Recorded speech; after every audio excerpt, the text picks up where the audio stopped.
지난주에 우리가 이스라엘과 블레셋 간에 벌어진 전쟁의 결과를 가지고 이야기를 나누어 보았는데, 한 번 더 전쟁 결과를 정리해 보겠습니다. 이스라엘과 블레셋 사이에 벌어진 1차 전투에서 이스라엘 측은 4,000명의 사망자를 내고 큰 패배를 겪었습니다. 이어진 대책회의에서 이스라엘 장로들과 지휘관들은 실로에 있는 언약궤를 모셔와서 그 능력을 이용하자는 결론을 내죠. 그래서 그 결정에 따라서 홈리와 비느하스가 언약궤를 메고 이제 전쟁터로 향하게 되죠. 그리고 이제 두 번째 전투가 벌어졌는데, 이스라엘 측의 기대와는 달리 두 번째 전투는 더 참혹할 정도로 이스라엘의 큰 패배였습니다. 그 전쟁에서 3만 명이 죽고 홈리와 비느하스도 죽고, 그리고 언약궤마저 블레셋에게 빼앗겼고, 그 언약궤는 블레셋의 한 성읍인 아스돗으로 옮겨지게 됩니다. 우리가 아는 것처럼 전쟁은 하나님께 속한 거예요. 그러니까 아무리 불리한 전쟁이라 할지라도 하나님 함께 하시면 이길 수밖에 없습니다. 하나님이 도우시면 모든 전쟁에서 승리하는 것은 지극히 당연한 겁니다. 그러나 어떤 경우에도 전쟁의 승리를 위하여는 한 가지 원칙, 즉 철저히 하나님 존중이 전제되어야 한다는 사실입니다. 하나님 존중 없이는 아무리 우세한 병력을 가졌더라도 전쟁에서 이길 수 없고 승리를 거둘 수 없습니다. 전쟁은 철저히 하나님께 속한 것임을 인정하고 믿음으로 기도하며 하나님의 도우심을 구할 때만 그 전쟁을 이길 수 있다는 거죠.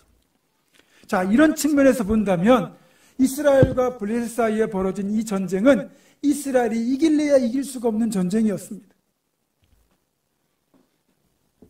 하나님께 기도하지도 않았죠. 믿음도 없죠. 그리고 이 전쟁을 무엇보다 하나님이 엘리와 그의 집안을 심판하시는 도구로 이용하셨기 때문에 이 전쟁은 처음부터 질 수밖에 없었습니다.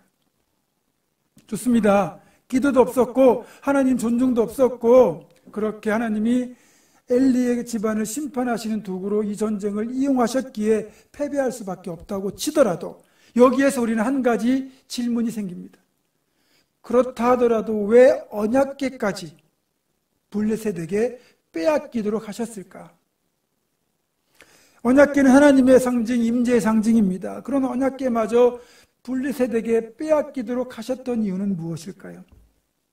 한마디로 말해서 하나님은 어떠한 경우에도 절대로 사람의 수단이 될 수 없다는 것까지 알려주시기 위함이었습니다. 지금 이 전쟁에서 이스라엘 장로들과 지휘관들 그리고 홈리와 비느하스는 하나님의 능력, 이 언약궤를 이용하여 전쟁에 이기려고 했던 겁니다. 하나님을 존중하는 게 아니라 하나님을 이용하려고 했던 거죠. 어느 시대를 막론하고 어느 종교를 막론하고 그렇게 종교적인 물건을 이용하여 강력한 힘을 얻으려는 시도는 존재해 왔습니다. 우리나라 역사에도 있어요. 고려 현종 때 몽골의 침입으로 나라가 쑥대밭이 되었을 때 8만 대장경을 만들어서 그 불력, 부처의 힘을 이용해가지고 몽골의 침입을 물리치고자 했던 것이 바로 지금 합천 해인사에 보관되어 있는 8만 대장경입니다. 이런 일들을 영화나 드라마에서 많이 차용을 하죠. 제가 20대 때 보았던 영화 중에 인디아나 존스라는 영화가 있어요. 그 시리즈 중에 레이더스, 그러니까 성궤를 찾아서라는 부제가 붙어있는 그런 영화가 있었는데, 이 영화의 내용은 그겁니다. 2차 대전 때 이제 히틀러 치하의 나치 군대가 성경에 나오는 이 언약궤가 신비한 능력을 가지고 있다는 걸 알고는 이 언약궤를 어떻게든 찾아내가지고 독일군이 그거를 이용하려고 하는 거예요. 그래서 일단의 고고학자들과 그리고 군인들을 동원해가지고 언약궤가 있을 만한 곳을 다 찾아다닙니다. 그리고 드디어 영화상에서 이집트의 타니스라는 곳에 보관되어 있던 언약궤를 찾아내죠. 그리고 그 언약궤를 모처로 운반해 가가지고 그 언약궤가 도대체 어떤 물건이기에 이런 신비한 능력을 가지고 있는지를 알고 싶어가지고 언약궤 뚜껑을 열었습니다. 그 순간 언약궤 속으로부터 죽음의 천사가 나와가지고 그 자리에 있던 독일 군들을 다 무참하게 그렇게 죽이는 장면으로 영화가 끝나거든요. 그런 보이지 않는 어떤 신의 능력을 이용해가지고 자기들의 목적을 이루고자 하는 시도가 늘 있는 거예요. 우리가 드라마나 영화를 보면 이제 그런 뭐 귀신 영화 같은 거 할 때 악령이나 귀신을 쫓아낼 목적으로 성경책을 들고 가거나 아니면 십자가를 들고 가거나 또 카톨릭 같은 데서는 뭐 성수를 뿌리거나 또는 뭐 성호를 긋는 일을 하잖아요. 실제 생활 속에서도 그렇게 하시는 분들이 간혹 있습니다. 그것이 귀신을 쫓아내고 악령을 물리쳐 줄 거라고 믿기 때문이죠. 여러분, 진짜로 그러면 그런 물건들이 귀신을 쫓아내고 악령을 물리치는데 도움을 줄 수 있을까요? 어떻게 생각하십니까? 조금이라도 도움이 될까요? 분명한 것은 전혀 세상 피워도 1도 도움이 안 됩니다. 이런 능력이 만약에 나타난다 그러면 그거는 어떤 물건이나 어떤 행위에 있는 게 아니고 진짜 하나님을 존중하고 믿음으로 그렇게 선포하고 기도하며 나갈 때만 이런 능력이 나타날 수 있습니다. 마가복음 9장 28절과 29절입니다. 한번 같이 읽어볼까요? 시작. 제자들이 조용히 묻자오되 우리는 어찌하여 능히 그 귀신을 쫓아내지 못하였나이까? 이르시되 기도 외에 다른 것으로는 이런 종류가 나갈 수 없느니라 하시니라. 아멘. 이 사건은 뭐냐면 예수님이 베드로와 야고보와 요한을 데리고 변화산에 올라가셨다가 아주 거룩하신 모습으로 변모되었을 때잖아요. 그런데 이제 산 아래 내려갔더니 흉악한 귀신 들리는 아들을 고쳐달라고 아버지가 그 귀신 들리는 아들을 데리고 와 있는 거예요. 그리고 밑에 있던 제자들에게 귀신 좀 쫓아내려고 부탁했는데 아무도 귀신을 쫓아내지 못하는 거예요. 주님이 이제 그 귀신을 쫓아내서 귀신을 꾸짖어서 쫓아내셨거든요. 그랬더니 제자들이 주님께 묻는 거예요. 왜 우리는 쫓아내지 못했습니까? 그때 주님이 하신 말이 다른 어떤 것으로 기도 말고 그 어떤 것으로도 귀신 같은 걸 쫓아낼 수 없다. 그러니까 믿음의 기도만이 이런 능력이 나타난다고 분명히 가르쳐 주셨죠.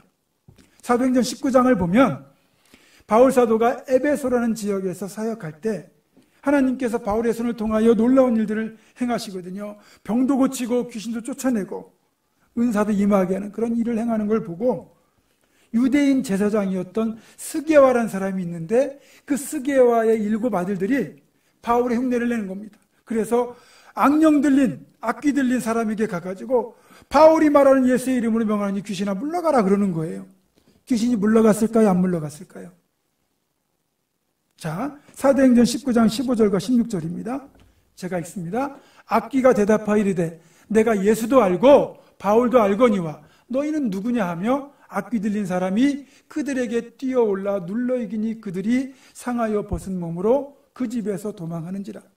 그러니까 악귀 들린 사람의 집에 가가지고 바울의 흉내를 내가지고 귀신아 물러가라 한 거예요. 이 사람들에게 믿음이 있습니까? 없죠. 그저 예수의 이름을 빙자해가지고 장난을 친 거예요. 그랬더니 악귀 들린 사람이 오히려 내가 예수도 알고 바울도 아는데 너희들은 누구냐 그러면서 이 스게와 아들들한테 뛰어올라가지고 그들을 눌러 이기니까 결국 겉옷을 벗긴 채 벗은 몸으로 그 집에서 도망하게 된 거죠. 그렇습니다. 뭐 십자가나 성경책 또는 뭐 성수나 뭐 성우를 긋고 뭐 이걸 뿌려도 그런 건 전혀 능력이 나타나지 않습니다. 하나님을 존중함이 없이 믿음 없이 기도 없이 그저 종교적 도구를 이용하여 귀신을 쫓아낸다? 여러분, 능력이 없는 걸 귀신은 귀신같이 알아요. 그리고 우리 이제 전래동화에도 심청전을 보면 그런 거 있잖아요. 그 용왕의 진노를 해결하기 위해 가지고 심청이를 인당수에 빠뜨려서 제물로 드리잖아요.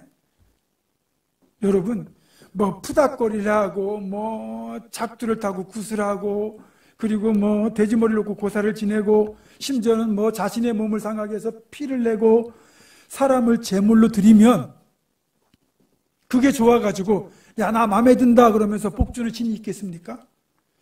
사람의 얄팍한 욕심이 담겨있는 술수에 속아가지고 기분 좋다고 복을 베풀어준 신이 있다면 그건 신도 아니죠. 더군다나 우리 하나님은 절대로 그런 걸 용납할 뿐이 아니죠. 하나님을 잘 모르는 사람들은 또 그렇게 할 수 있어요. 어떻게 해서라도 종교적인 능력을 얻어보려고 애를 쓸 수 있어요. 하지만 우리 신앙인들은 분명히 알아야 되는 것이 하나님은 어떤 경우에도 우리가 원하는 목적을 달성하기 위하여 수단으로 이용할 수 있는 그런 존재가 결코 아니라는 겁니다. 이것을 전쟁에 적용하면 전쟁에서 승리하려면 반드시 하나님의 도우심을 믿고 의지하고 기도하며 나아가야 되지만 그러나 전쟁에서 이기겠다고 하나님을 이용하는 일은 있어서는 안 된다는 거죠. 하지만 이스라엘 장로들과 지휘관들 그리고 홈리와 비느하스는 하나님에 대한 존중함이 없이 전혀 그런 것은 없이 그저 하나님의 능력만 언약궤를 통해서 이용하려고 했던 거죠. 하나님을 향한 경외심도 없고 기도도 없고 언약궤를 동원하기만 하면 된다는 그런 잘못된 생각이었기 때문에 결과적으로 말하면 하나님을 이용하려고 했던 것이고 그것은 하나님을 멸시하는 죄가 되는 겁니다. 한 단어로 신성모독을 저지른 거예요. 하나님을 경배와 섬김의 대상이 아닌 우리를 무조건 도와주셔야 되는 존재로 만든다면 여러분 그분이 우리의 주인입니까? 아니면 우리의 종입니까? 이름은 신인데 우리를 무조건 도와야 되는 존재로 만들어버리면 그분은 우리의 신이 아니라 종이 되고 맙니다. 하나님을 이용하는 것, 그것은 하나님을 창조주, 또 우리의 주관자, 주님이 아니라 나의 종의 수준으로 격화시키는 행동이 되는 거기 때문에 이것 또한 신성모독이라고 할 수 있습니다. 여러분은 반드시 기억하시기 바랍니다. 전능하신 하나님은 우리의 창조주가 되시고 우리의 주인이 되시고 우리 삶의 주관자가 되십니다. 따라서 철저히 하나님은 경배와 찬양을 받으시고 우리의 섬김을 받으셔야 될 뿐입니다. 하나님 우리가 존재하는 목적이며 최종적으로는 모든 것이 하나님의 영광을 위하여 이루어져야 되는 겁니다. 이를 알려주는 대표적인 두 구절을 구약과 신약에서 뽑아서 함께 읽도록 하겠습니다. 먼저는 이사야 43장 21절입니다. 같이 읽습니다. 시작. 이 백성은 내가 나를 위하여 지었나니 나를 찬송하게 하려 함이니라. 우리를 지으신 목적이 하나님께 찬송을 올려드리기 위하여 지으셨다는 거예요. 하나님을 이용하는 것이 아니라 하나님의 영광을 위해 살아가라는 거죠. 자, 신약의 고린도전서 10장 31절입니다. 시작. 그런즉 너희가 먹든지 마시든지 무엇을 하든지 다 하나님의 영광을 위하여 하라. 아멘. 그렇죠. 우리가 먹는 것도 그렇고 마시는 것도 그렇고 무슨 일을 하든지 다 그 목적은 하나님의 영광이 되어야 된다는 거예요. 하나님은 철저히 우리로부터 찬양과 경배와 영광을 받으셔야 할 뿐입니다. 내 모든 말과 행동 그리고 나의 삶을 통하여 하나님을 높이는 것이 내가 존재하는 목적이고 내가 말하고 행동하고 살아가는 목적이 되고 이것을 한 단어로 바꾸면 바로 하나님 존중인 것입니다. 한마디로 하나님을 존중하는 것이 내 삶의 존재 이유, 내 삶의 목적이 되어야 한다는 거죠. 이렇게 하나님이 우리 삶의 목적, 존중의 대상이 되어야 함에도 불구하고 하나님을 나의 탐욕을 채우는 수단으로 이용하는 일이 종종 있다는 거죠. 성경에도 그런 일이 자주 나옵니다. 제가 몇 가지 사례를 말씀드릴 건데 혹시 나도 이런 경우로 하나님을 이용하려 들지 않았는지 자신을 한번 점검해 보시기 바랍니다. 제가 말씀드린 4가지 사례가 있지만 이 모든 것들은 형태는 달라 보여도 탐욕을 추구하는 것이라는 공통점이 그 밑바탕에 있습니다. 자, 첫 번째 사례는 탐욕을 채우려는 수단으로 하나님을 이용하는 겁니다. 구약의 가장 악했던 왕 아합이 나봇이라는 사람의 포도원을 차지하기 위하여 나봇에게 누명을 씌울 때 이때 하나님의 이름을 모독했다는 이유를 붙이죠. 하나님을 이용합니다. 어떻게 하나님을 이용했느냐? 나봇은 하나님을 저주한 적이 없어요. 그런데 나봇이 하나님과 왕을 저주했다는 누명을 씌우는 거짓 증인을 세워서 그 누명을 씌워가지고 최종적으로 돌에 맞아 죽게 만들거든요. 열왕기상 21장 13절입니다. 그때 불량자 두 사람이 들어와 그의 앞에 앉고 백성 앞에서 나봇에게 대하여 증언을 하여 이르기를 나봇이 하나님과 왕을 저주하였다 하며 무리가 그를 성읍 밖으로 끌고 나가서 돌로 쳐 죽이고. 지금 재판이 벌어졌는데 재판의 내용이 뭐냐면 나봇이 하나님과 왕을 저주했다는 거예요. 그것을 뒷받침하는 증인 두 사람이 지금 증언을 했습니다. 그 이야기를 듣고 백성들이 진노해가지고 나봇을 끌고 밖으로 가서 돌로 때려 죽입니다. 사건의 정확한 실체를 모르는 사람이 볼 때는 나봇이 하나님의 이름을 모독했고 그것을 보고 거룩한 분노를 일으킨 아합이 나봇을 죽였다. 이렇게 생각할 수도 있습니다. 드러난 모습만 보면 아합은 진짜 하나님을 존중했고 나봇은 하나님을 멸시한 것처럼 보여요. 그러나 실체를 알게 되면 아합은 하나님을 멸시한 거죠. 하나님의 이름을 이용하여 나봇을 억울하게 죽게 만들었거든요. 그리고 결국 나봇의 포도원을 자기가 차지하잖아요. 포도원 하나 차지하고 싶어가지고 그렇게 하나님을 이용한 겁니다. 그래서 그걸 보고 너무너무 진노하신 하나님이 선지자를 보내서 아합의 집에 이렇게 심판을 선포하셨고 끝내는 그 심판대로 행하셨거든요. 열왕기상 21장 19절입니다. 너는 그에게 말하여 이르기를 여호와의 말씀이 네가 죽이고 또 빼앗았느냐고 하셨다 하고 또 그에게 이르기를 여호와의 말씀이 개들이 나봇의 피를 핥은 곳에서 개들이 네 피 곧 네 몸의 피도 핥으리라 하였다 하라. 나봇은 사실 하나님을 존중했어요. 왜냐하면 하나님은 이스라엘 백성들에게 분배된 그 땅을 절대로 팔지 말라고 명령하셨거든요. 그러니까 나봇은 하나님의 명령을 존중해서 비록 왕의 욕을 하더라도 목숨 걸고 그 명령을 거절했던 건데 아합은 그 땅을 차지하고 싶어서 하나님의 이름을 팔아서 하나님의 이름을 이용해서 나봇을 죽이고 그 땅을 빼앗았던 겁니다. 하나님 보실 때 너무나도 악한 죄를 저지른 거죠. 아무리 갖고 싶은 것이 있어도 하나님은 그렇게 됐다 탐욕을 채우는 수단으로 이용될 수 없는 분이라는 걸 우리가 반드시 기억해야 됩니다. 두 번째 경우는 하나님의 이름을 욕되게 만드는 거예요. 예전에 이렇게 이제 많은 분들과 이야기를 나누다 보면 이렇게 말한 분들이 있어요. 사업하시는 분인데 거래처 사장이나 아니면 거래 상대방이 교회 장로 또 안수집사라는 말을 듣고 예수 믿는 사람이니까 이 사람은 믿어도 될 거다라고 생각하고 거래를 했다가 낭패를 겪게 되었다는 거예요. 물론 저는 그렇게 생각합니다. 내가 어떤 결정을 하고 투자를 하고 거래를 할 때 본인이 신중하게 결정을 해야 돼요. 그건 본인의 책임입니다. 하지만 계약 상대방이 내가 신앙인이라는 사실 때문에 나를 신뢰하고 거래를 결정했다면 나는 의도했든 의도하지 않았든 하나님을 이용한 꼴이 되는 거예요. 하물며 드러내놓고 내가 신앙인 직분자라는 사실을 밝혔고 그것 때문에 상대방이 나를 믿고 거래를 했다면 그건 의도적으로 하나님을 이용한 게 되는 거죠.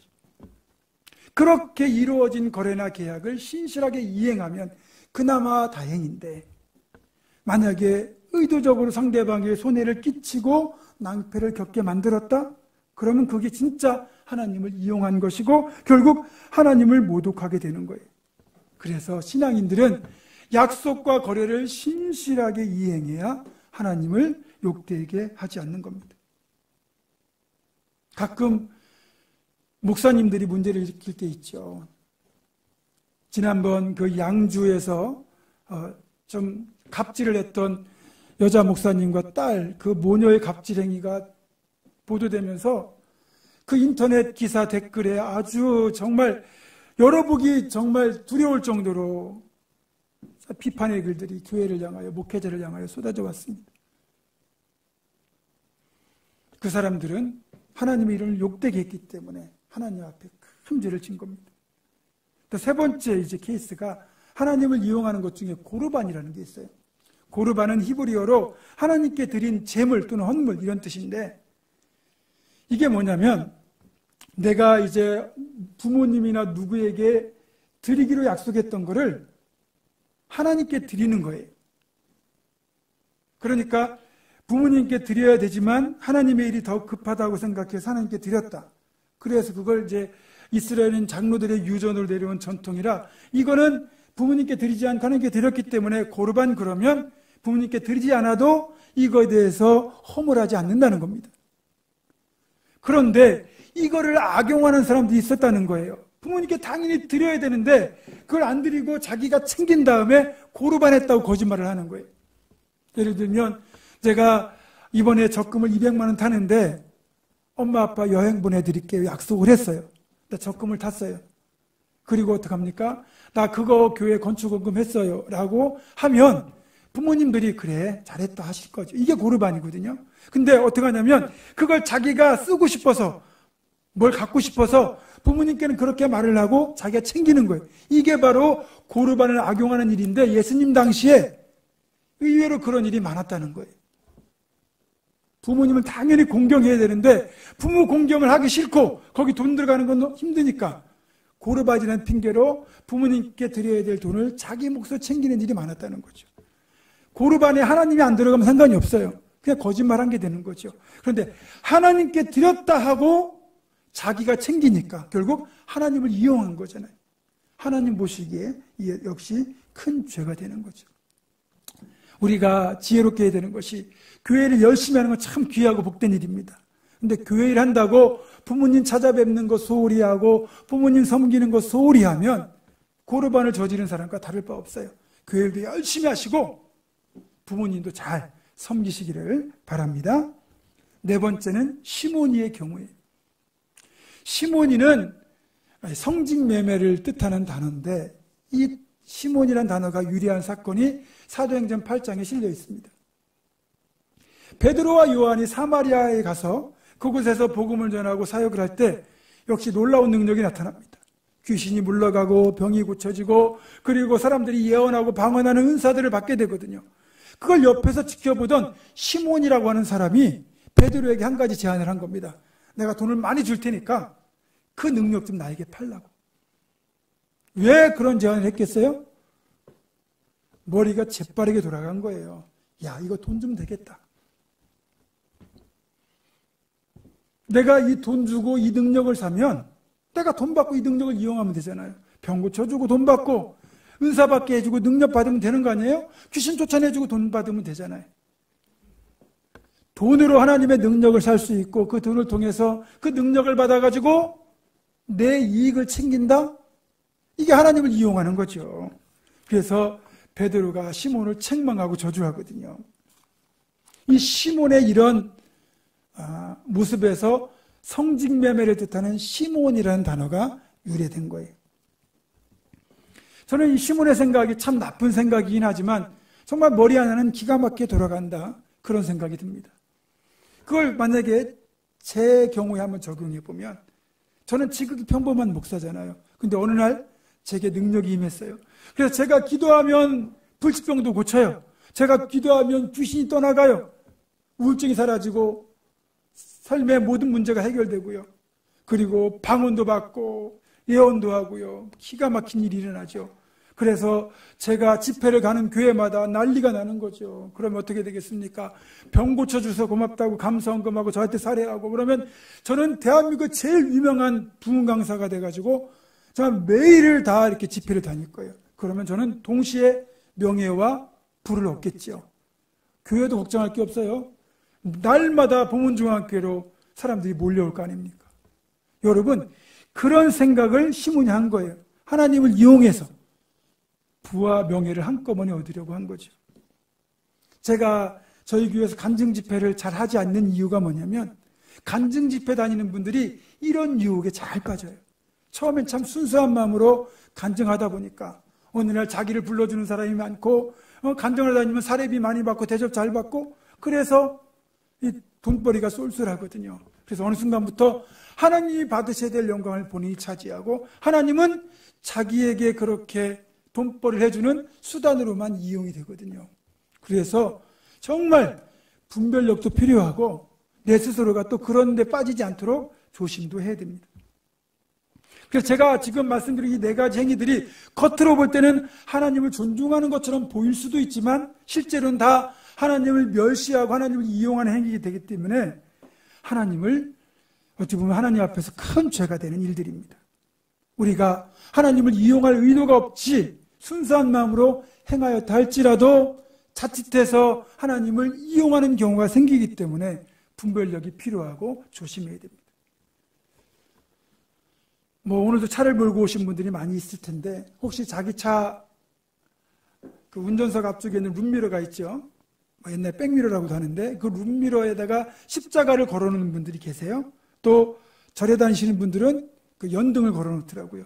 그걸 왜 걸어놓는 겁니까? 십자가를 걸어놓으면 자동차 사고도 막아주고 안전하게 운행해준다고 믿기 때문에 걸어놓으셨나요? 아무리 그런 거 걸어놓아도요, 그것이 자동차의 안전을 지켜주지 못합니다. 부적처럼 이용하는 것이기 때문에 그게 될 수가 없어요. 만약에 그걸 걸어놓았다. 근데 그 십자가를 볼 때마다 내가 크리스천이구나, 신앙인이구나 그렇게 생각해서 교통법규도 잘 지키고 안전 운행하고 그리고 틈틈이 차 안에서라도 기도할 수 있다면 그건 좋아요. 집에서도 마찬가지죠. 집에다가 십자가 걸어놓는 분들이 계세요. 그걸 왜 걸어놓으시는 겁니까? 집에다 십자가 걸어놓으면 우리 집엔 도둑이나 강도도 안 들고 귀신도 우리 집은 안 들어올 거라고 생각해서 십자가를 걸어놓으셨습니까? 전혀 그것이 여러분의 집을 지켜주지 못합니다. 십자가를 걸어놓았을 때 십자가를 보면서 우리 집의 진정한 주인이 예수님이시구나. 주님이 우리와 늘 함께 하시는구나. 그러면서 그곳에서 하나님이 하나님 되심을 인정하고 그리고 언제라도 그곳에서 기도의 무릎을 꿇을 수 있다면 그 집에 십자가를 걸어놓는 건 좋은 일입니다. 목적이 중요하죠. 자, 그럼 오늘 말씀을 한번 정리해 보겠습니다. 하나님을 존중함이 없이 하나님의 능력만 이용하려고 언약궤를 들고 나간 거잖아요. 그런데 그 전쟁에서 만약에 이스라엘이 승리했다. 그럼 어떤 일이 벌어지겠습니까? 이것은 이스라엘을 그릇된 우상숭배와 하나님 멸시로 몰고 갔을 겁니다. 하나님을 섬기려고 하나님을 존중하기 위해서 언약궤를 들고 나간 게 아니라 단지 전쟁에서 이기려고 하나님을 이용하려고 들고 나간 건데 그렇게 했는데도 이겼다 그러면 이스라엘 백성들은 계속해서 하나님을 이용하려 드는 죄를 지었을 거고 그리고 언약궤가 승리의 상징이 되어버리니까 하나님이 아니라 언약궤를 하나님 자체로 섬기는 우상숭배를 행했을 겁니다. 하나님은 이런 일을 하지 않도록 전쟁에서 패배하게 하시면서까지 이스라엘 백성들에게 그 교훈을 가르쳐 주신 거예요. 하나님을 섬기는 것이 아니라 언약궤 자체를 하나님으로 섬기는 일들이 있을 수 있는 거예요. 십자가도 마찬가지입니다. 십자가는 우리가 예수 그리스도의 사랑과 하나님의 구원을 떠올리는 도구이지 이 자체가 신앙은 아니죠. 조심해야 됩니다. 하나님은 자신의 백성들이 하나님을 잘못된 방법으로 이용하려 들 때 그것이 잘못되었다는 것을 이런 방식으로라도 알려주셨던 겁니다. 물론 그렇게 잘못된 방법으로 하나님을 이용하려 했고 결국은 하나님을 멸시한 것이기에 이스라엘 백성들은 34,000명이나 죽음을 당하는 정말 뼈아픈 대가를 치러야만 했습니다. 반대로 나의 작은 행동들이 의외로 하나님을 존중하는 경우도 있습니다. 그냥 넘어갈 수 있는 작은 일들인데도 여기에 담겨있는 하나님의 뜻을 찾고자 애를 쓰는 것, 그것 하나님 존중하는 것이고 그리고 때로는 어찌 보면 불평할 수 있는데 모든 일에 감사하는 것이 습관이 되어 있을 때 그것이 하나님을 존중하는 거죠. 또 하나님의 일하심을 그대로 인정하고 받아들인 태도가 하나님을 존중하는 겁니다. 무엇보다 지극히 작은 자 하나를 존귀하게 대하는 것, 그게 하나님 존중입니다. 마태복음 25장에 보면 그런 말씀 하시잖아요. 너희가 지극히 작은 자 하나에게 대하여 한 것이 곧 나에 대하여 한 것이니라. 그리고 특별히 말씀드리자면 예배 잘 드리는 것, 진정으로 영과 진리로 하나님을 예배하는 것, 그게 진짜 하나님 존중입니다. 예배 시간에 딴 생각하고 예배 시간 자주 빼먹는 것, 그건 하나님 존중이 아니에요. 진짜 온 마음과 뜻과 정성 다하여 하나님께 예배하는 것이 진정한 하나님 존중이죠. 그리고 이 모든 것이 합해져서 최종적으로 내 삶을 통하여 하나님이 영광 받도록 살아가는 것, 그것이 진정한 하나님 존중인 것입니다. 사랑하는 우리 보문중학교 성도 여러분, 하나님은 절대로 우리가 원하는 것을 이루기 위한 수단이 아닙니다. 하나님은 우리 존재의 궁극적인 목적이 되시는 분으로서 철저히 찬양과 경배와 영광을 받으셔야 될 분, 존중받으실 분입니다. 우리가 하나님을 존중하면 하나님도 우리를 존중하신다는 그 사실을 기억하면서 어떤 상황에서도 하나님 존중을 철저히 지키며 살아가는 우리 모두가 되기를 주님의 이름으로 축원합니다. 기도하겠습니다. 존귀하시고 거룩하신 아버지 하나님, 어떤 경우에라도 하나님을 수단으로 이용하는 죄를 짓지 않게 하시고 오직 나의 말과 행동, 나의 삶 전체를 통하여 하나님의 영광만을 드러내는 삶을 살아내게 하여 주시옵소서. 우리 구주 예수 그리스도의 이름으로 기도드립니다. 아멘.